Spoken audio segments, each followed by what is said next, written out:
Julian, your favorite ever Bafana player when you were growing up? Dr. Kumalo mfethu. The reason being, Dr. was very smart mfethu. Dr. begenza into very simple. Dr. begumuntu he hardly runs. You understand? He think more than running. And Dr. was a match winner. You understand? My expectation could have been promise Sandra, which is a player manning I feel ukwenza lokho.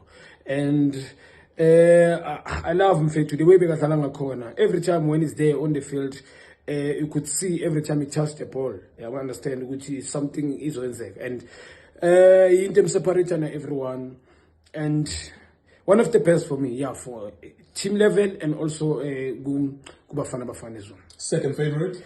Yeah, it's unfortunate to Thabo never played Tumoki more Gakulu, but totally the Wafcon. I remember Adlala Afcon, Coach Uchamosono. One of the best in terms of game reading, very skillful, can shoot both right and left, very comfortable on the ball, decision making, something else, vision as well. Unfortunate not become. I think it's underrated. You understand Uchabo was once the darling of South African football, but I don't think Bambre changing a bany. But for me, it's a legend. It's unfortunate he never went abroad.